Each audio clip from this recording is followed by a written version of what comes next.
Fala conosco através do teu servo, é o que nós te pedimos e já te agradecemos em nome de Jesus.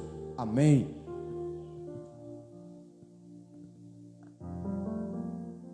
Glória a Deus, glória a Deus. Saúde a todos com a paz do Senhor, amém, irmãos?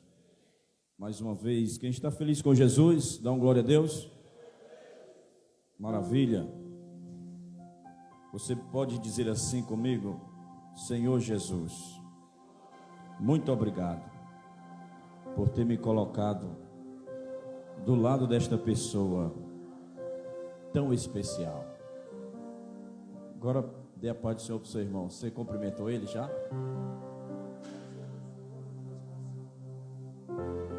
Quero que você abra a sua Bíblia em Lucas, Evangelho de Lucas,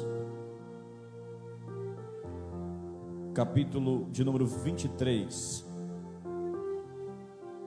Lucas, Evangelho de Jesus Cristo, segundo escreveu o médico amado.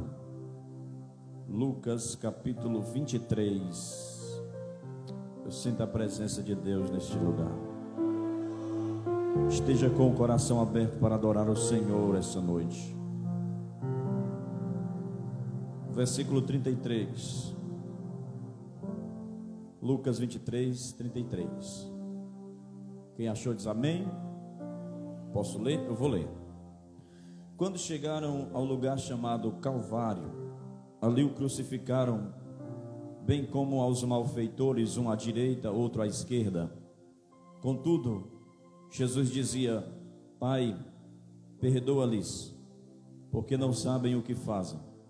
Então, repartindo as vestes dele, lançaram sortes. O povo estava ali e a tudo observava. Também as autoridades zombavam e diziam: salvou os outros, a si mesmo se salve, se é de fato o Cristo de Deus, o escolhido. Igualmente os soldados o escarneciam. Aproximando-se, trouxeram-lhe vinagre, dizendo: se tu és o rei dos judeus, salva-te a ti mesmo.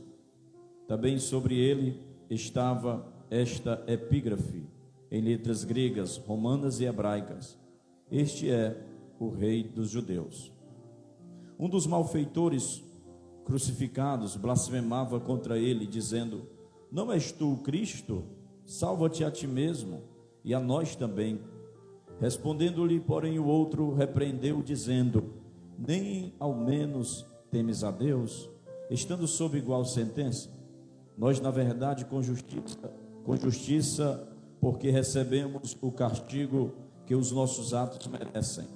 Mas este nenhum mal fez. E acrescentou: Jesus, lembra-te de mim quando vieres no teu reino. Jesus lhe respondeu: em verdade te digo que hoje estarás comigo no paraíso. Mas ele foi traspassado pelas nossas transgressões e moído pelas nossas iniquidades. O castigo que nos traz a paz estava sobre ele, e pelas suas pisaduras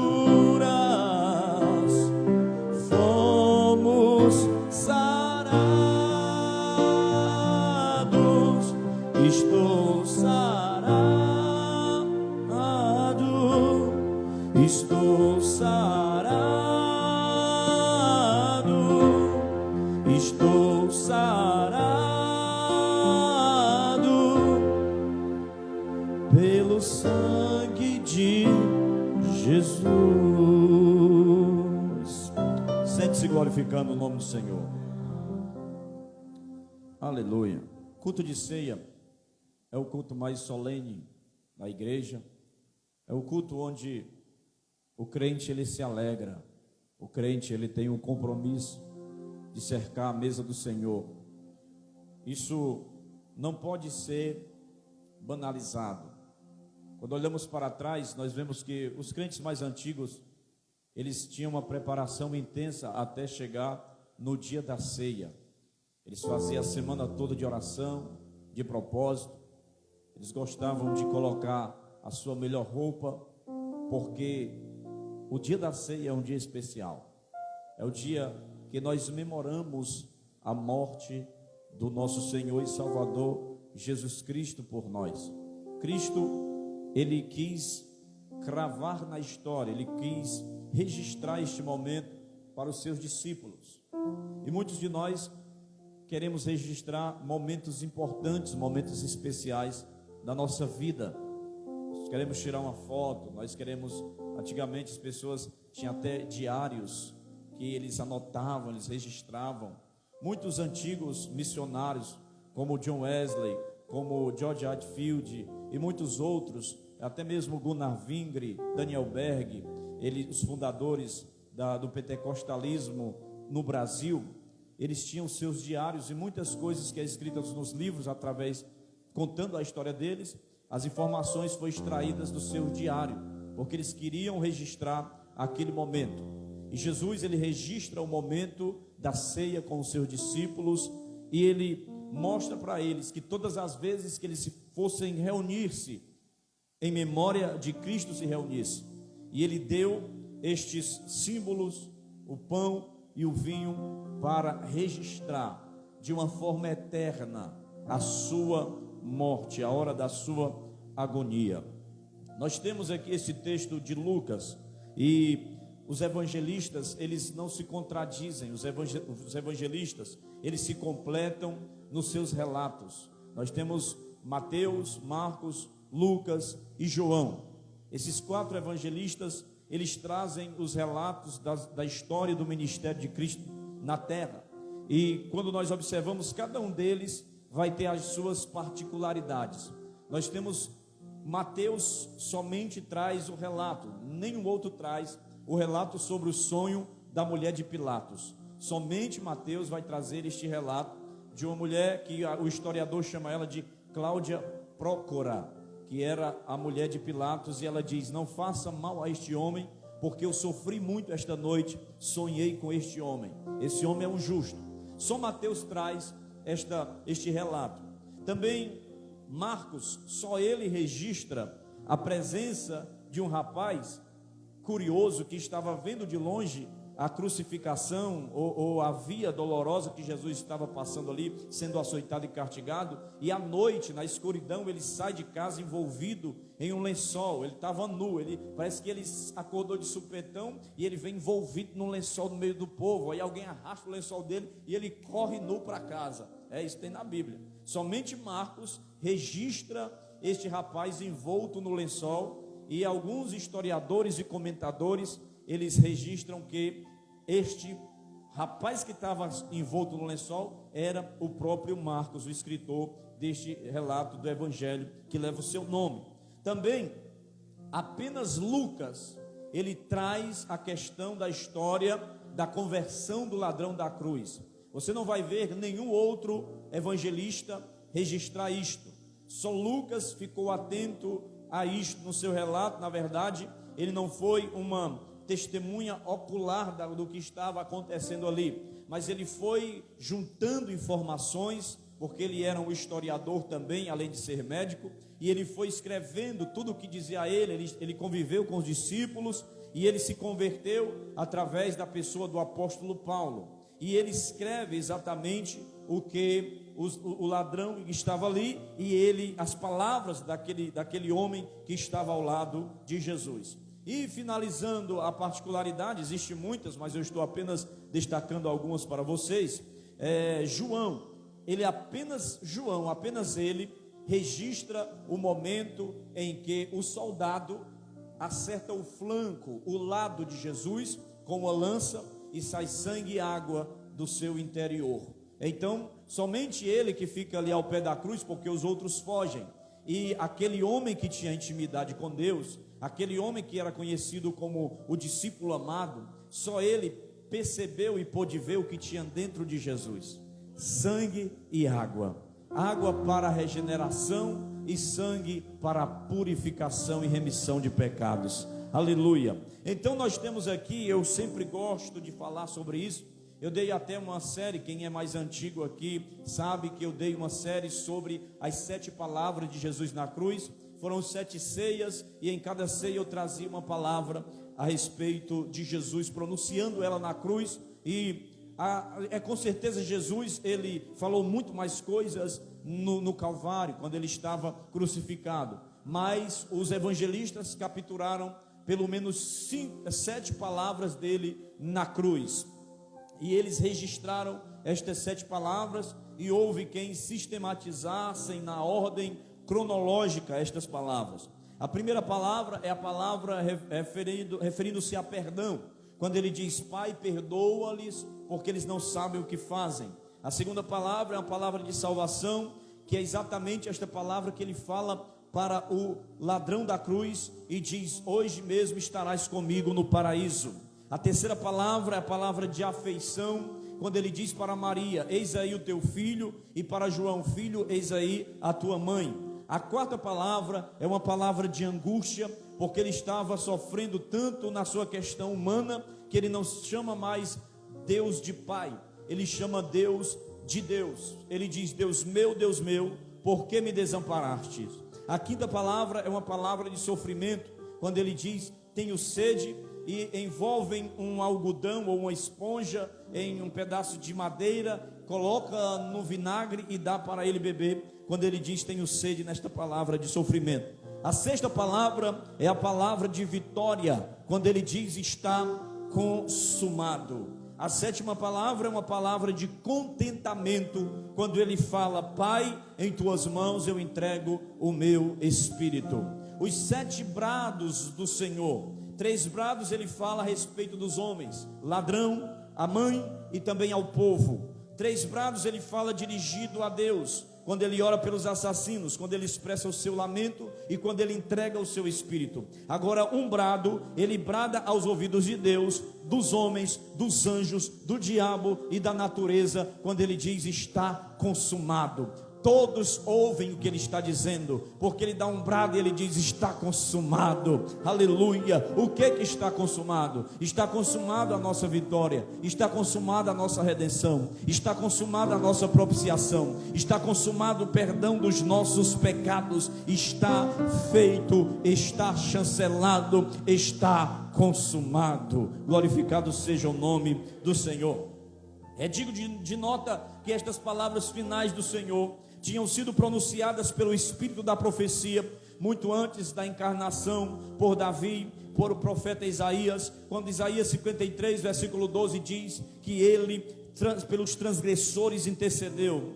O ladrão da cruz também é um cumprimento de Mateus capítulo 1, 21, que diz que ele salvará o seu povo dos seus pecados, quando o anjo fala para a sua mãe.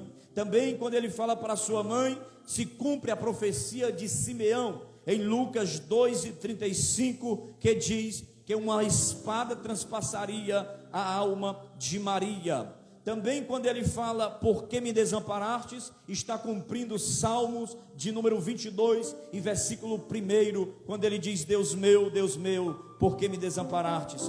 Quando ele diz: tenho sede, ele está cumprindo uma profecia de muitos anos, quando Davi profetiza em Salmos 69, versículo 21, que ele diz que na minha sede deram por beber vinagre. E a parte que diz está consumado é um cumprimento da profecia de Isaías 53 e versículo 11, que diz que ele veria o trabalho de suas mãos e ficaria satisfeito. E também no Salmo 31 e verso 5 se cumpre a palavra quando ele entrega o Espírito nas mãos do Pai, que diz lá no Salmo 31 e 5: em tuas mãos eu recomendo o meu Espírito. Então nós temos aqui as 7 palavras, os 7 brados do Salvador. E nós temos aqui que nós lemos em Lucas a segunda declaração de Cristo na cruz. Ela foi feita em resposta ao pedido de um ladrão à beira da morte. Não foi um acidente, não foi acidente algum. o fato de o Senhor ter sido crucificado entre dois ladrões. Na verdade, nada foi deixado ao acaso ou ao capricho dos homens. Tudo estava na agenda de Deus. A cruz não foi um acidente de percurso. A cruz não foi um plano de última hora. A cruz já estava no propósito eterno. Então Deus está pondo agora em execução este propósito eterno. Isaías declara que o filho ele deveria ser contado com os transgressores. Ele foi contado com os transgressores para nos mostrar a posição que ele ocupou como nosso substituto. Ele foi o nosso substituto, porque aquela cruz não era minha, aquela cruz nem de Barrabás não era minha, não era dele, a cruz era nossa. Ele tomou sobre si, ele substituiu-nos, ele foi um substituto. Exemplo, no Antigo Testamento, a Bíblia diz que Deus chama Abraão para uma prova de fé, e ele diz: Abraão, pega o teu filho, a quem tu amas, o teu único filho, e oferece em sacrifício, porque eu quero ver se tu é homem agora, se tu é homem de Deus agora, se tu confia em mim agora. E ele não conta pipoca, ele pega o menino e arrasta até um monte chamado Moriá, 3 dias de caminhada. No terceiro dia, ele ergue os olhos e vê o monte Moriá, e ele sobe com o menino, deixa o jumento lá, deixa os servos lá, pega a madeira, coloca nos ombros de Isaac e diz: vamos subir, porque o Senhor está nos esperando ali em cima do monte. Aí o menino diz: pai, eu estou vendo o fogo, eu estou vendo a madeira, eu estou vendo o cutelo, mas cadê o sacrifício? Cadê o cordeiro para o sacrifício? Aí ele diz: no monte do Senhor se proverá. Deus proverá no seu monte santo. Quando ele está para matar o menino, ele amarra o menino de testa na madeira para baixo, e amarra ele, e vai com um golpe só desferir na coluna vertebral, que é o maior ponto de resistência do corpo. Ele vai desferir apenas um golpe no cutelo para sacrificar Isaac. E a Bíblia diz que ele ia fazer isto mesmo, porque lá em Hebreus diz que pela fé Abraão entregou a Isaac, crendo que o Senhor ressuscitaria dos mortos. Ele tinha em mente: eu creio no Deus tão poderoso que eu vou matar esse menino, mas Deus vai ressuscitar ele, porque ele é filho da promessa.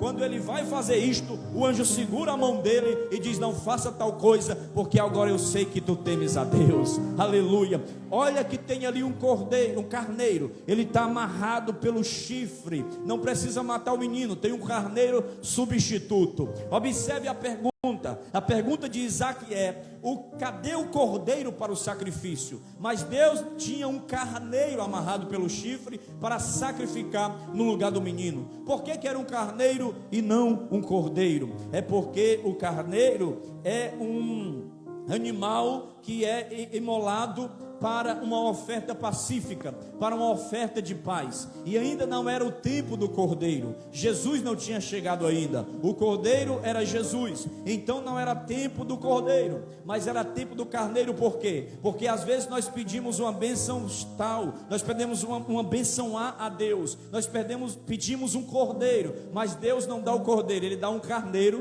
para que nós tenhamos paz até o cordeiro chegar. Aleluia. Talvez você não esteja em uma casa que você pediu a Deus, mas essa é só o carneiro, porque você tem que ter paz, que daqui a pouco a casa melhor vai chegar, o cordeiro vai chegar. Aleluia. Então, quando nós observamos essa questão de substituição, na nossa mente vai até a questão do cordeiro. Em Gênesis, a Bíblia diz que quando os homens pecaram, Adão e Eva pecou, eles estavam nus, Deus mata um animal e tira a pele dele e verte aquele casal. Há quem diga que ali foi um cordeiro que Deus imolou, simbolizando Jesus, que nos verte das nossas vergonhas e do nosso pecado.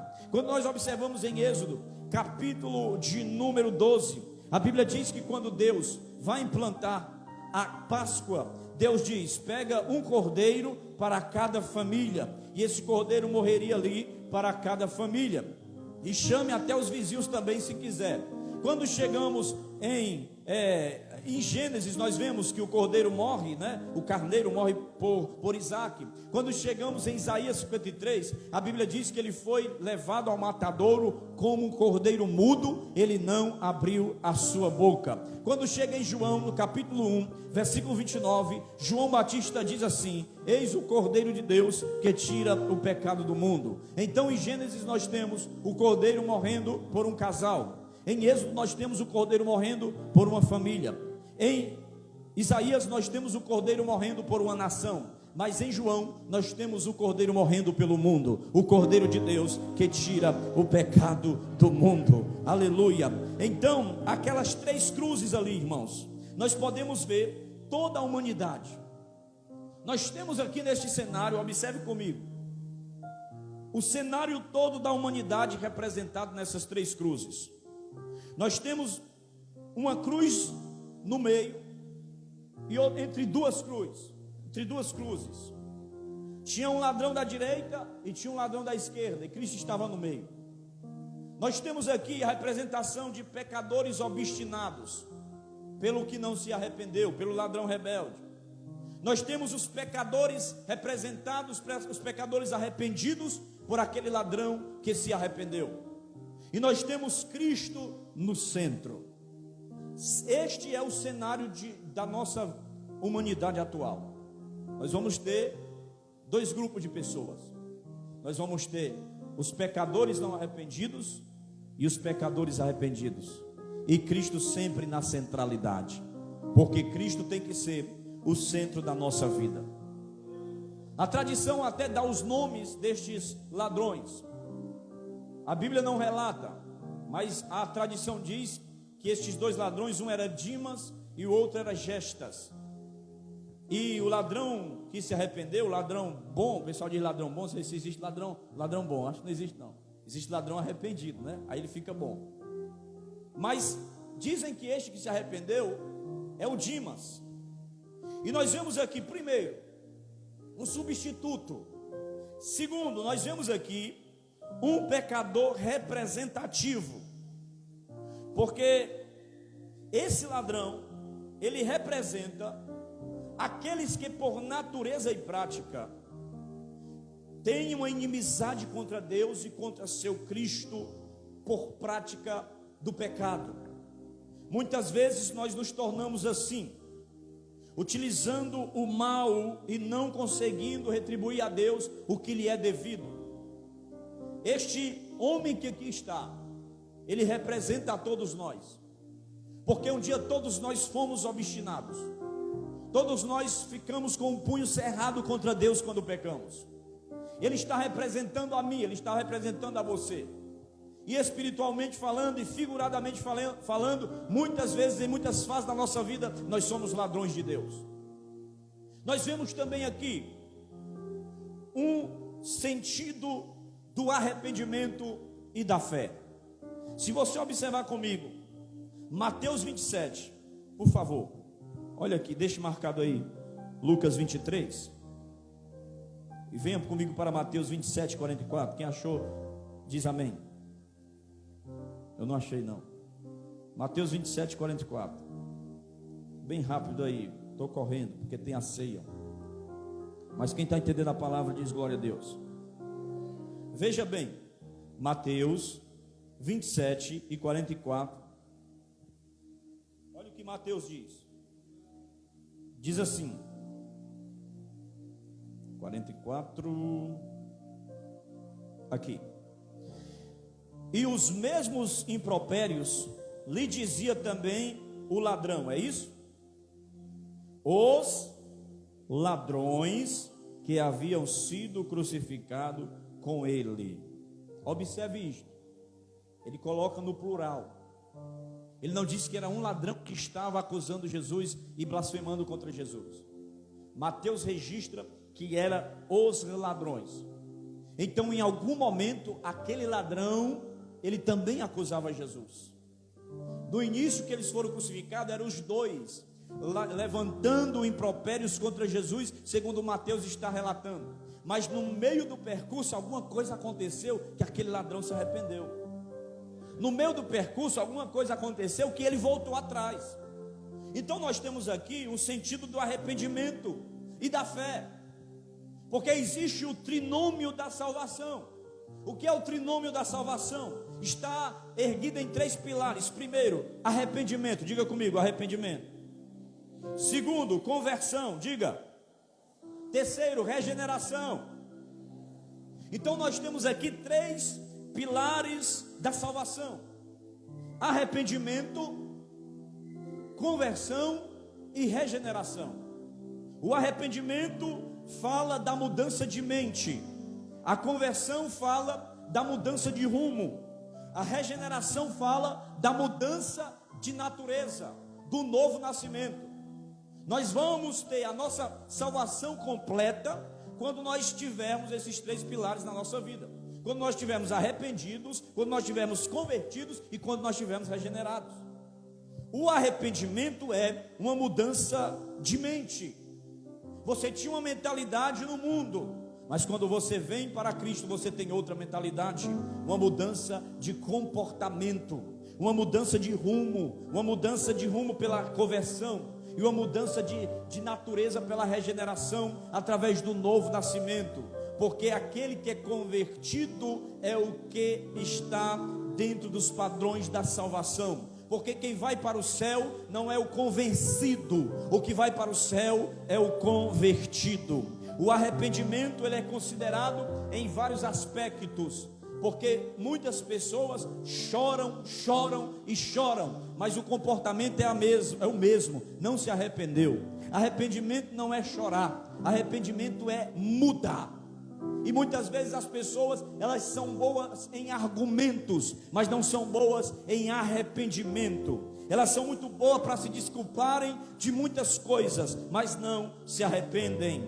Este arrependimento, ele inclui em seu significado e escopo uma mudança de mente acerca de um desgosto e um abandono pelo pecado. Todavia, há mais que isto, irmãos. Arrependimento é a percepção da nossa condição perdida, é a descoberta da nossa ruína, é o julgamento de nós mesmos, é a confissão da nossa situação perdida. Não é tanto um processo intelectual, mas a consciência ativa na presença de Deus. Aleluia! Isto é arrependimento. Glória a Deus. Observe aqui, vamos ver agora o sermão deste ladrão na cruz.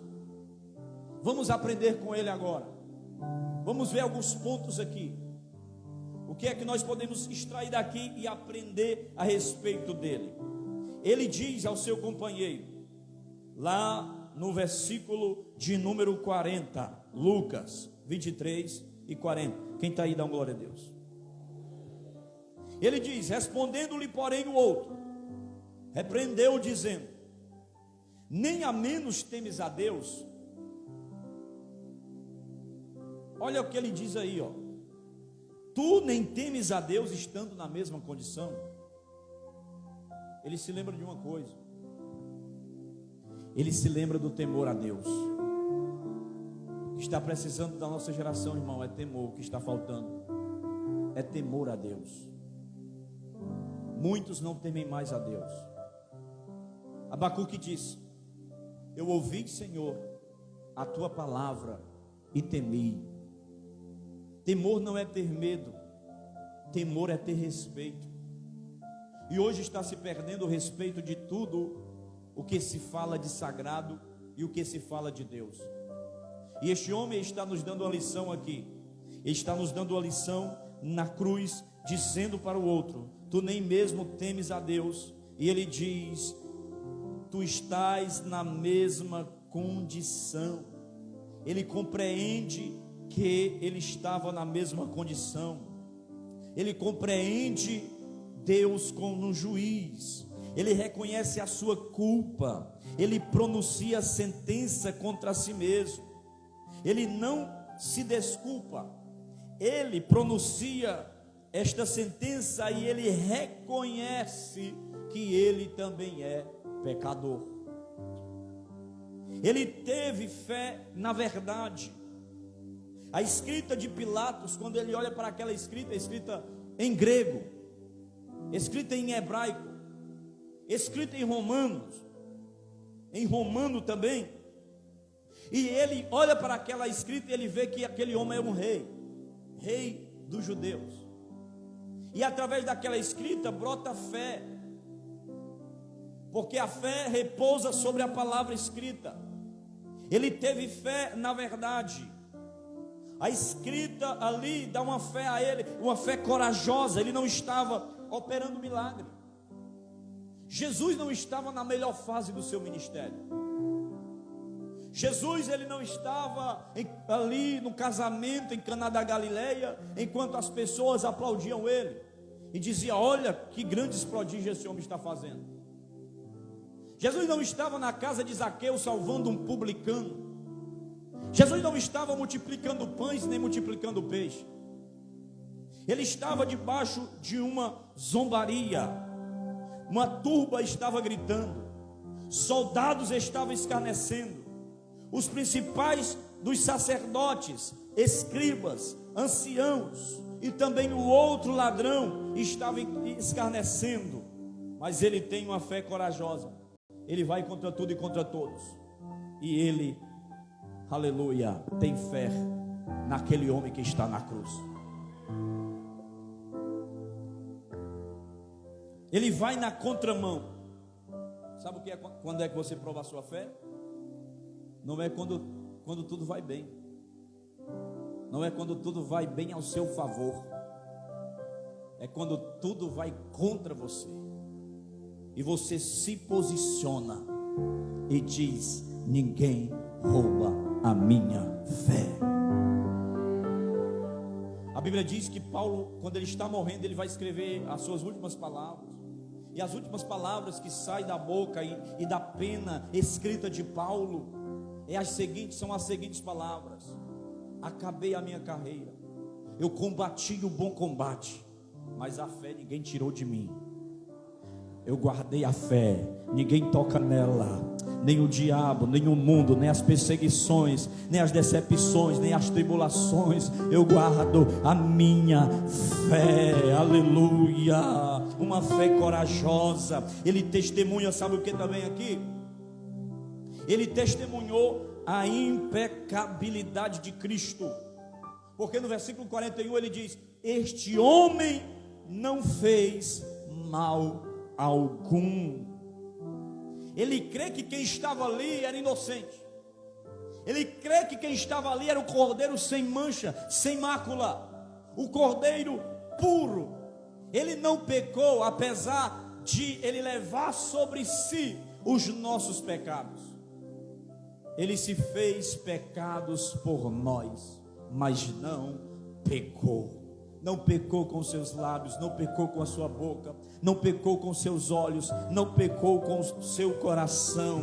Ele era puro, embora Satanás em todas as áreas tentando fazer com que ele pecasse. Ele vai pecar agora, ele vai pecar, não pecou. Ele vai pecar na tentação, vai transformar pedra em pão, não pecou. Ele vai pecar agora, vai se jogar de cima do pináculo do templo, não pecou. Ele vai pecar agora, vai se ajoelhar e receber todos os reinos do mundo, não pecou. Ele reconhece essa impecabilidade. Ele também confessa a divindade de Cristo. Ele diz: Senhor, lembra-te de mim. Deus, Jesus, não se esquece de ninguém. Lembra-te de mim. A Bíblia diz que ele se lembra de Ana e abre a madre de Ana. Tem um rabino que diz que existe 3 chaves que só estão na mão de Deus, de mais ninguém: a chave dos céus para derramar a chuva, as chaves do útero para abrir a madre e a chave da morte para trazer de volta a vida. Só está na mão de Deus essas 3 chaves. Aleluia. Ele não esquece de ninguém. Talvez você esteja orando, talvez você esteja há muito tempo buscando a resposta de Deus, mas eu quero dizer para você essa noite: Deus não se esqueceu de você. Deus não esquece de um filho amado. Deus não esquece de você. Você pode estar até longe, você pode ter abandonado a casa do pai, você pode ter gastado todo o seu dinheiro, você pode estar até querendo comer bolotas dos porcos, da lavagem, mas o seu pai todo dia está lhe esperando. Onde está o meu filho? A qualquer hora ele vai apontar no horizonte, na estrada ele vai vir, ele vai chegar, e quando chegar ele vai fazer festa. Traga o anel, traga as sandálias, traga as vestes novas, porque o meu filho voltou para casa. Todo dia eu lembrava dele. Ele estava perdido e foi achado, ele estava morto e reviveu. Ele não esquece de você. Xarabacaias. Oh, aleluia. Quantos podem adorar? Oh, glória a Deus. Ele diz: lembra-te.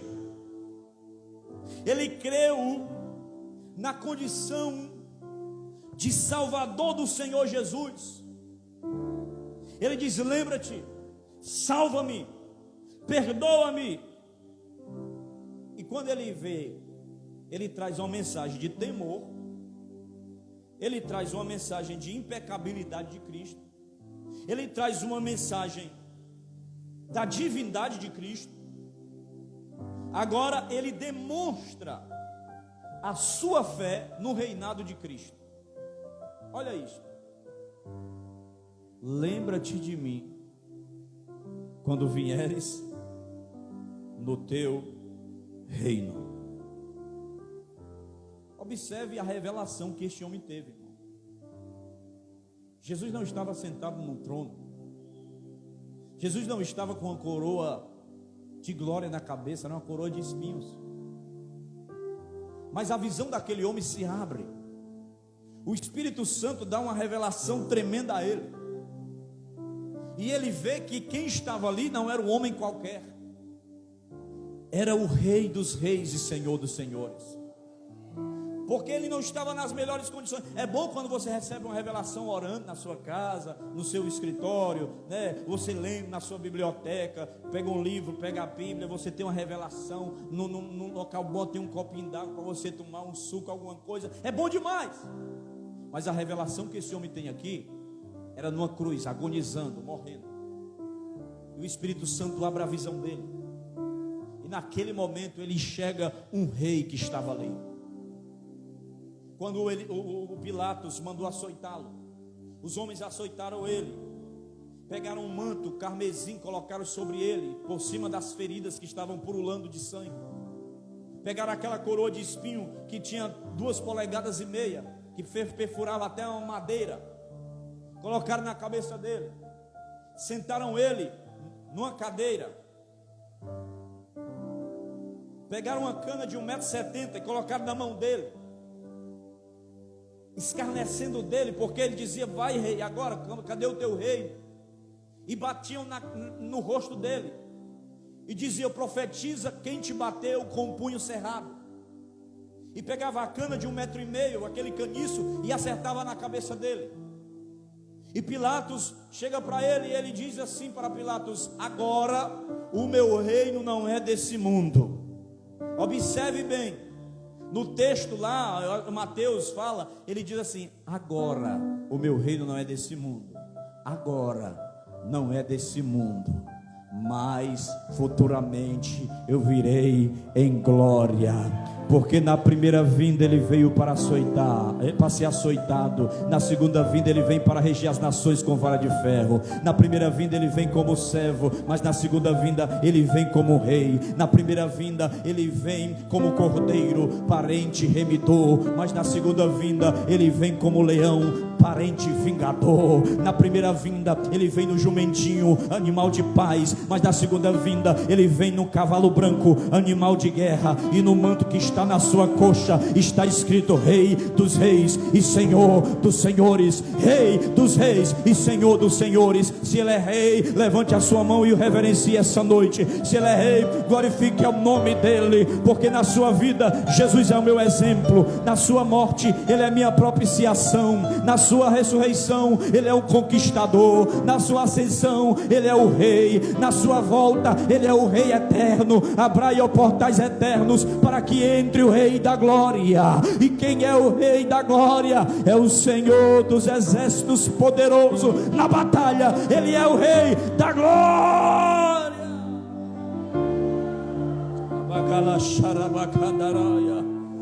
Aleluia. Quando entrares no teu reino, aquela mulher que chegou e lavou os pés de Jesus com as suas lágrimas, enxugou com os seus cabelos, ela estava declarando que ela via um rei ali, porque no sacerdote tinha alguns beijos que dava-se de saudação. No sacerdote, o beijo era no pulso, no rosto, perdão. No profeta, o beijo de saudação era no pulso, se inclinava para beijá-lo. Mas no rei, se beijava nos pés. Ela estava tendo uma visão, uma revelação de que nem o dono da casa teve de Jesus. Ela estava entendendo que aquele era o rei, porque quando o rei estava dando a sentença, tinha um sentenciado aqui na frente dele em um tribunal. Ele estava no seu trono. Ele estendia o cetro para a pessoa, e quando ele estendia o cetro, ele dizia culpado ou absolvido. Quando se dizia absolvido, a pessoa tocava na ponta do cetro. Quando ele dizia culpado, a pessoa corria desesperada para os pés do rei e pedia misericórdia, pedia clemência ao rei. João capítulo 18, versículo 36 diz: respondeu-lhe Jesus: meu reino não é deste mundo. Se o meu reino fosse deste mundo, os meus ministros se empenhariam por mim, para que não fosse eu entregue aos judeus. Mas agora, diga comigo, agora, o meu reino não é daqui. Agora o meu reino não é daqui, porque em breve todos os reinos desse mundo passarão para as mãos do nosso Senhor, o nosso Cristo, e para sempre e eternamente Ele reinará. O seu reino será de mar a mar, porque a sua palavra dura para sempre, e o seu reino jamais terá fim. Ele demonstrou a sua fé no reinado de Cristo. Quando entrares no teu reino, finalmente, para finalizar, ele ansiou pela segunda vinda de Cristo. Ele olhou para o futuro. Ele foi além do primeiro advento. Como é que nós podemos explicar a inteligência espiritual desse ladrão agonizante? Como foi que esse bebê na fé, esse bebê em Cristo, ele fez tão estupendo progresso na escola de Deus? Não teve tempo de alguém dar um discipulado a ele. Ele não teve tempo de ser batizado em águas. Ele foi batizado no próprio batismo literal, porque o batismo é morrer, ser sepultado e ressuscitar com Cristo.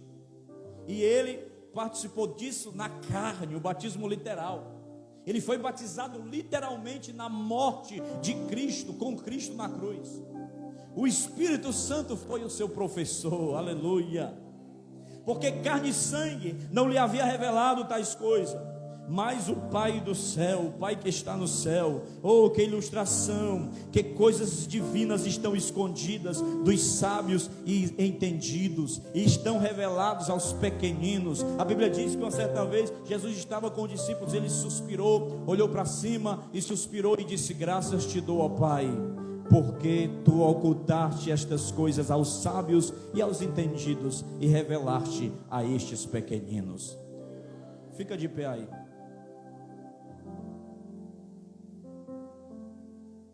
Jesus está na cruz. Um escarnece, o outro diz: nem mesmo tu temes a Deus. Ele diz: ó rei, lembra-te de mim quando tu entrares no teu reino. Ele faz uma oração.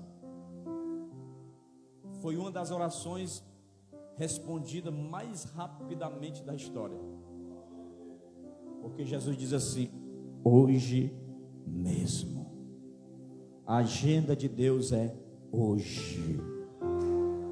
Hoje mesmo tu estarás comigo no paraíso. Mas dá licença, porque eu vou primeiro. Tenho que resolver algumas coisas ali. E a Bíblia diz que Jesus morre antes dos dois, porque se os dois morressem antes que Jesus morrer, era morrer e ressuscitar. Eles corriam o risco de morrer e ressuscitar, porque todo morto que cruzou o caminho de Jesus ressuscitou. Então Jesus diz: deixa que eu vou aqui na frente, viu? Dá licença, tchau.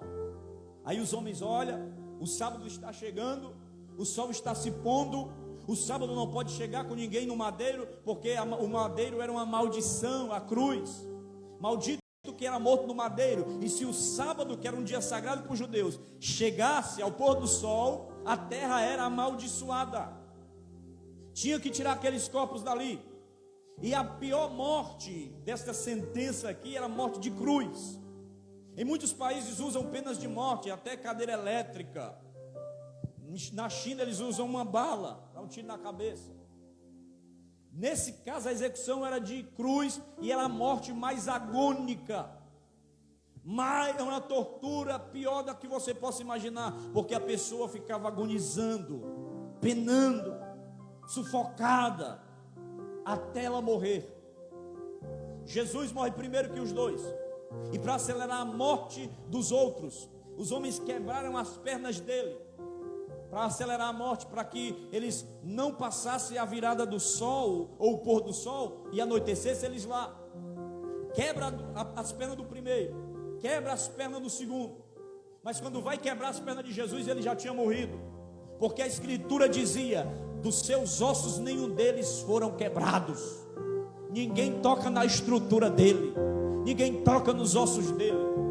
Aí Jesus foi na frente, por quê? Porque ele tinha que pegar cativo o cativeiro, e lá no Hades, no lugar onde estavam os santos do Antigo Testamento, pegar todos eles, tomar a chave da morte e do inferno, e levar eles no seio de Abraão e colocar no paraíso de Deus. E quando Cristo faz isso, pouco tempo depois, chega alguém lá no paraíso, aleluia, e está ali todos os santos do Antigo Testamento. Eu conjecturo com a minha mente de um jovem pregador, eu conjecturo que Abraão estava lá. Quem é você? Ah, eu sou conhecido como o pai da fé. Quem é você? Não, eu sou aquele que lutou com anjo, meu nome é Jacó. Quem é você? Não, eu sou aquele que teve muitas visões, eu vi o céu pelo lado de dentro, eu sou Daniel, eu vi o trono dele. Quem é você? Eu sou o profeta Oséias. E você? Joel, Amós, Obadias, se apresente aí. Miqueias, Naum, Abacuque, Sofonias, Ageu, Zacarias, Malaquias. E tinha um chorão lá que estava enxugando as lágrimas e diz: quem é você? Eu sou o profeta das lágrimas, Jeremias. E você? Isaías. Eu até profetizei que a virgem conceberia e daria à luz um filho, e o seu nome seria Emanuel, e o nome dele é Deus conosco. Aleluia. Ele diz: um menino vos nasceu, um filho se nos deu, o principado está sobre os seus ombros. Maravilhoso, conselheiro, Deus forte, Pai da eternidade, príncipe da paz. Quem é você que eu não conheço? Chega o homem lá: não conheço você. Calma, eu não sou dessas gerações aí que você está falando, não. Eu acabei de ser salvo por ele. Eu estava na cruz com ele.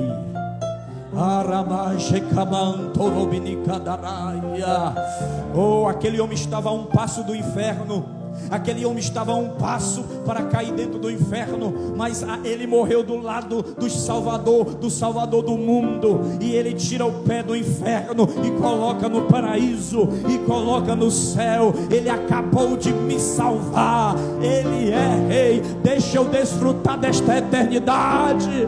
Oh glória! Adore a Deus. Quem entende esta mensagem? Que surpresa nós teremos no céu, irmão. Alguns dizem que existem 3 surpresas. Eu falo aqui agora e encerro. A primeira surpresa é a gente pensar que quem estava lá não está. Pensei que fulano ia estar aqui. Não está. Segunda surpresa, era a pessoa que você pensava que não estava lá e está.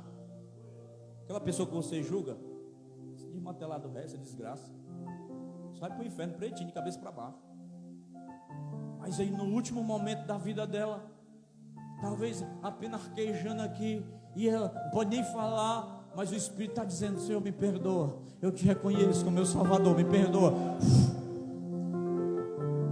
Terceira surpresa é: ufa, eu consegui, eu cheguei lá, eu cheguei. Foi por pouco, foi muita luta, foi agonia, mas eu me esforcei para passar pela porta estreita, pelo caminho estreito, porque o largo conduz à perdição, mas o estreito à salvação. Eu cheguei, eu estou aqui, aleluia.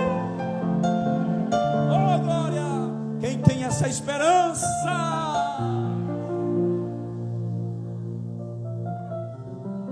Quem tem essa esperança? O céu é real, irmão. Não vale a pena trocar este lugar pelos prazeres do mundo. Não vale a pena trocar esse lugar pelos prazeres do pecado. O diabo não pode te arrastar para o inferno. Eu quero ver você lá. Olha para o irmão e diz: eu quero te ver lá. Eu quero te ver lá, pisando em ruas de ouro, batendo um papo no muro de jaspe, escorado lá, aleluia, na mesa com Abraão, Isaac e Jacó, e Jesus servindo a ceia, numa mesa do tamanho de toda a eternidade. Ao mesmo tempo que ele oferece a ceia na ponta da mesa, ele já está na outra ponta, aleluia, glorificado seja o nome do Senhor. Entra no céu pela fé. Glorifica a Deus, glorifica a Deus. Levanta a tua mão, fecha os teus olhos aí. Eu quero ouvir a adoração desse lugar.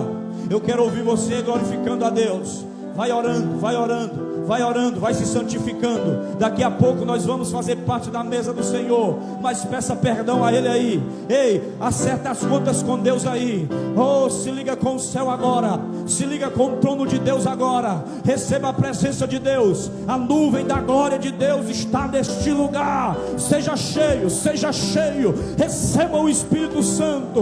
Receba agora o poder de Deus na sua vida.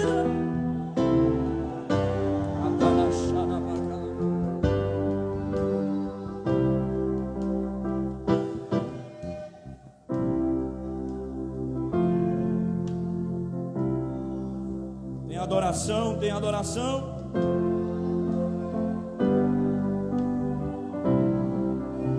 Oh, ali tudo é vida, ali tudo é paz, morte e choro.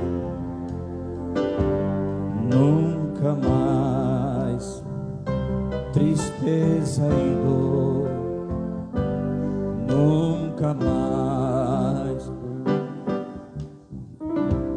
1 Coríntios capítulo 11, versículo 23. Aleluia. 11, 23. Que maravilha. Glória a Deus. Deus é fiel, irmão. Deus é fiel. Esse privilégio só desfruta quem é espiritual. Quem é carnal só quer saber das coisas da carne, da terra, daquilo que vê. Mas Paulo diz que tudo aquilo que nós vemos é passageiro. Creia naquilo não que você vê, mas o que você não vê, porque o que você não vê é eterno. Embora o homem exterior se corrompa, canse, como a minha garganta, meu corpo está cansado, mas o homem interior se renova a cada dia.